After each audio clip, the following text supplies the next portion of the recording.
नाही, आज मला असं वाटतं की माननीय शिंदे साहेबांचा नागरी सत्कार लाडक्या बहिणी करणार आहेत आणि आपल्याला हे देखील जाणीव आहे की ज्या पद्धतीनं मुख्यमंत्री असताना माननीय एकनाथ शिंदे साहेबांनी ऐतिहासिक निर्णय घेतले, मग महिलांसाठी असतील, युवकांसाठी असतील, तरुणांसाठी असतील, नेतृत्वाखाली त्यांच्या आम्ही निवडणूक लढवली, पुन्हा एकदा महायुतीचं सरकार महाराष्ट्रामध्ये आलं, थम्पिंग मेजॉरिटीनं आलं.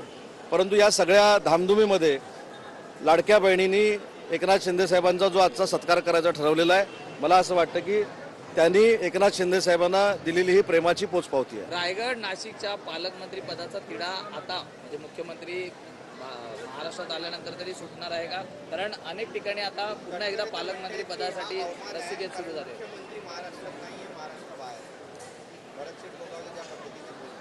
अरे, भरत शेठ गोगावलेंची ही भावना आहे.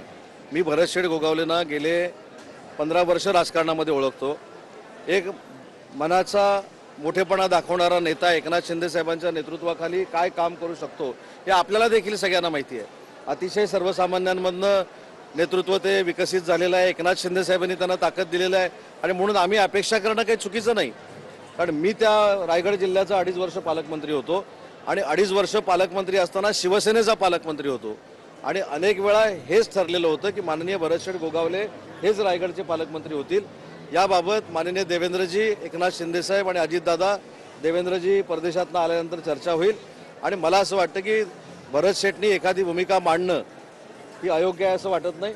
आणि आपल्या नेत्यावर प्रेम करणारी लोक ज्यावेळी उद्रेक करतात त्याचा दोष काय भरत शेठ गोगावलेंचा नसतो, ती स्पॉन्टेनियस आलेली प्रतिक्रिया असते. पण रायगड पाठोपाठ सातारा आणि मी आताच वाचलं. मला असं वाटतं की या सगळ्या ह्याच्यामध्ये पोलीस तपास करतील, स्वतः मुख्यमंत्री, दोन्ही उपमुख्यमंत्री याच्यामध्ये लक्ष घालतील. परंतु बॉलिवूड हे संरक्षित असलं पाहिजे, ही भूमिका सरकार म्हणून आमची आहे. मी सांगितलं ना, त्याची सुरुवात उद्या माझ्या मतदारसंघातनं शिवसेनेचे उबाठाचे पदाधिकारी हे माननीय एकनाथ शिंदे साहेबांचं नेतृत्व स्वीकारतायत आणि मी तुम्हाला रूट देखील सांगितला. रत्नागिरी झालं, निलेश राणेंनी काल सिंधुदुर्गामध्ये सुरुवात केली, राजापूर लांजा मतदारसंघातले पदाधिकारी हे उबाटाचे आमच्याकडे आले, उद्या माझ्या मतदार